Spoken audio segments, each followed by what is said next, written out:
প্রশান্ত অভিলেখ পালের সাথে রক্তিকার ব্যাপারে কথাবার্তা বলার চেষ্টা করছিল। কাকু, রক্তিকার ব্যাপারে আপনি কি কিছু জানেন? না খোকা, আমি কিছুই জানি না। সবে এটুকু জানি যে রক্তিকার ভয়ে এই গ্রামে কেউ থাকতোই না, জানেন তো। এই ভয়ঙ্কর আত্মা থেকে যদি গ্রামের লোকেদেরকে মুক্তি দিতেই হয়, তাহলে আগে এটা জানতে হবে যে এই গ্রামের সাথে রক্তিকার সম্পর্কটা কি। রক্তিকা নিজেই এই ভয়ঙ্কর আত্মার রহস্যটা বের করবে, অন্য আর কে বলবে? পুরো গ্রামে ভয়ের ছায়া ছড়িয়ে পড়ে যে রক্তিকা ফেরত চলে এসেছে। সবাই সাদা কাপড় পরছিল, মহিলারা সিঁদুর পর্যন্ত লাগাচ্ছিল না। আমি হারিয়ে গেছি, রাস্তাটা একটু বলে দেবেন? কোথায় যাবেন আপনি? হ্যাঁ, আপনার এই চোখ দুটোতে আমি ডুবে গিয়েছি, ওখানেই হারিয়ে গেছি আমি। এটা শোনা মাত্রই সেই মহিলা রাগের চোটে ছেলেটাকে একটা থাপ্পড় মেরে দেয়। অসভ্য, বিবাহিত মহিলার সাথেই আর কি? আরে এই রক্তিকার আত্মার জন্য কেউ তো সিঁদুরই পড়ে না, এখন কি করে জানবো যে কে বিবাহিত আর কে বিবাহিত নয়? প্রশান্তের বাবা একটা পুরনো ব্ল্যাক এন্ড হোয়াইট টেলিভিশন নিয়ে আসেন। এই নাও খুকি, ব্ল্যাক এন্ড হোয়াইট টিভি। আজকের দিনে কে দেখে এই ব্ল্যাক এন্ড হোয়াইট টিভি? আরে কালারফুল দেখলে তুমি কি আমাদের বাঁচতে দেবে? আমি কেন ছাড়বো না? এরকম কেন বলছো গো? কিছু না, তুমি রেস্ট নাও তো। রেস্ট নাও না, আগে বলো, আজকাল সবাই আমাকে এরকম ভাবে কেন দেখে বলো? কেউ আমার সাথে কথাও বলে না। সেরকম কিছু হয়নি, তোমার শরীরটা খারাপ হওয়ার জন্যই তোমার এমন মনে হচ্ছে। তুমি রেস্ট নাও তো। প্রীতি ঘুমিয়ে পড়ে, কিন্তু প্রশান্তের মনে ভয়ের ছায়া এখনো ছিল। সে ভয়ের চোটে কাঁপতে কাঁপতে প্রীতিকে দেখছিল। রাত্রির ছায়া, হাওয়াতে একটা ঠান্ডা হাওয়া। রক্তিকার ভয় এতটাই ছিল যে কেউই বাড়ির বাইরে বেরোচ্ছিল না। নিকিতা কাজ থেকে দেরি করে আসছিল। তাড়াতাড়ি সাইকেল চালাতে চালাতে সে নিজের বাড়ির দিকে যাচ্ছিল, কিন্তু তার মনে একটা ভয়ঙ্কর ভয় ছিল। রক্ত! হায় রাম! নিকিতা ভয়ের চোটে রক্ত মুছতে শুরু করে, কিন্তু সেই রক্ত তার কাপড়েও লেগে যায়। তার মন জোরে জোরে কাঁপতে শুরু করে। সে ভয় পায় যে রক্তিকানা চলে আসে। প্রীতি ঘুমোচ্ছিল, কিন্তু হঠাৎ করে তার চোখ খুলে যায়। তার চোখে লাল রঙের ছায়া ছিল। সে হাওয়াতে ভাসতে শুরু করে। দরজা নিজে নিজেই খুলে যায়। প্রীতি হাওয়াতে উড়তে উড়তে বাড়ি থেকে বাইরে বেরিয়ে যায়। প্রশান্ত ভয়ের চোটে তার পিছু নিয়ে নেয়, এটা দেখতে যে সে কোথায় যাচ্ছে। আমাকে ছেড়ে দাও, আমাকে ক্ষমা করো, আমাকে ছেড়ে দাও। প্রীতি একটা ভয়ঙ্কর হাসির সাথে হাসতে শুরু করে। তার আওয়াজ থেকে মন কেঁপে ওঠে। নিকিতা ভয়ের চোটে পালাতে শুরু করে, কিন্তু প্রীতির হাত নিজে নিজেই লম্বা হতে শুরু করে। সে নিকিতার গলা চিপে ধরে আর তাকে চেপে দেয়। প্রশান্ত এই সব কিছু দেখে থরথর কাঁপে আর ওখান থেকে পালিয়ে যায়।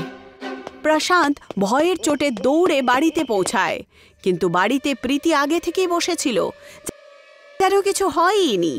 এটা দেখে প্রশান্তের মন আরো কেঁপে ওঠে। এত রাতে কোথায় চলে গেছিলে গো? না না না, কোথাও না। খুব ভয় পাচ্ছ মনে হচ্ছে, বলো না কি হয়েছে? কোথায় ভয় পেয়ে রয়েছি আমি? আমি আমি তো ব্যাস এই ওয়াশরুম গিয়েছিলাম। আচ্ছা, তুমি কোথায় গিয়েছিলে? সরি, আপনি কোথায় গিয়েছিলেন?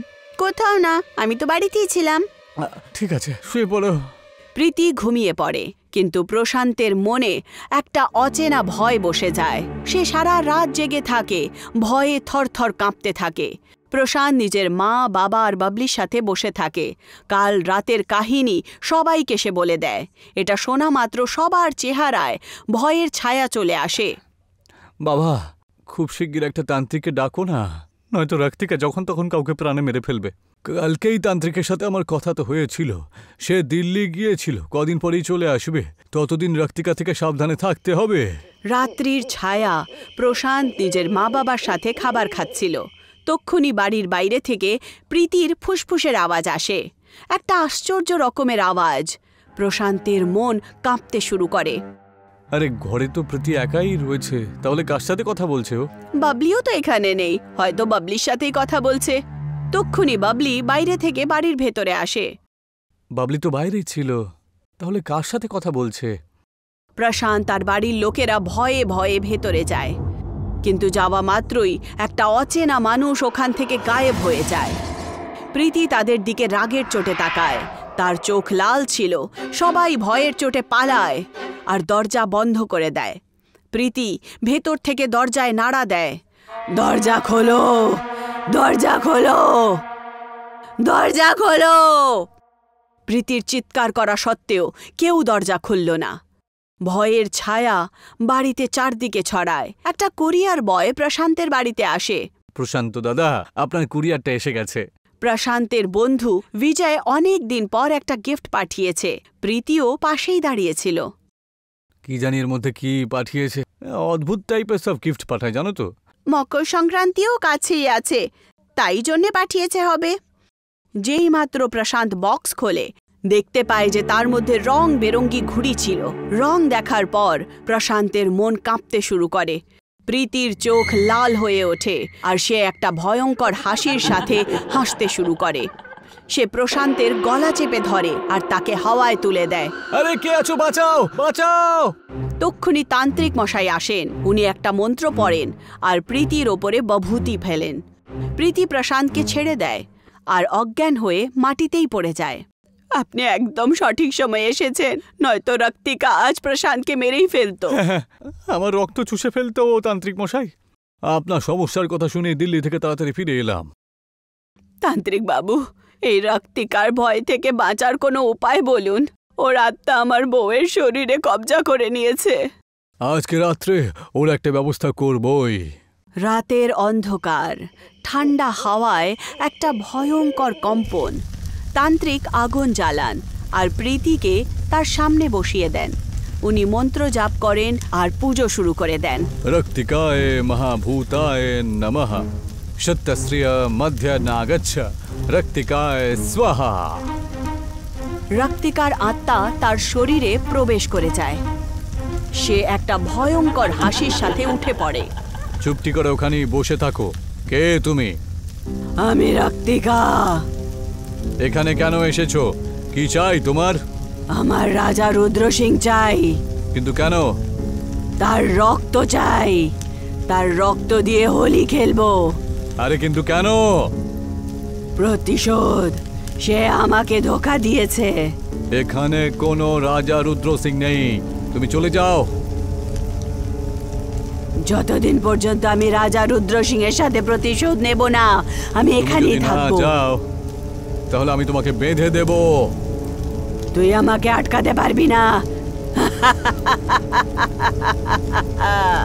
প্রীতি বাঁধার নাম শোনা মাত্রই তান্ত্রিকের ওপরে হামলা করে, কিন্তু তান্ত্রিক তার ওপরে বভূত ফেলে দেয়, যার কারণে সে অজ্ঞান হয়ে পড়ে যায়। তান্ত্রিক রক্তিকাকে একটা তাবিজে বন্দি করে দেয়। গ্রামবাসীরা খুশির চোটে নেচে ওঠে। গ্রামের ওপর থেকে রক্তিকার এই ভয়ঙ্কর আত্মা সারা জীবনের মতন মিটে গেল। সবাই আনন্দ করে। তান্ত্রিক মশাই নিজের বাড়িতে যান, কিন্তু তক্ষুনি তাবিজ নিজে নিজেই ভেঙে যায়। রক্তিকা আবার আজাদ হয়ে যায়। প্রীতি উঠে পড়ে। তার চোখ লাল ছিল। সে তান্ত্রিকের গলা চেপে ধরে আর তাকে হাওয়ায় তুলে দেয়। সতর্ক থেকো, সাবধান। একটা নয়, দুটো আত্মার ছায়া ঘুরে বেড়াচ্ছে। একজন রক্তিকা আর একটা। তান্ত্রিক অন্য আত্মার নাম বলতেই যাচ্ছিল, ততক্ষণে তার প্রাণ বেরিয়ে যায়। গ্রামবাসীরা ভয়ের চোটে থরথর কাঁপছিল। রক্তিকা ছাড়া দ্বিতীয় আর কোন আত্মা ছিল? এই রহস্য এখনো গ্রামের চারদিকে ছড়িয়েছিল।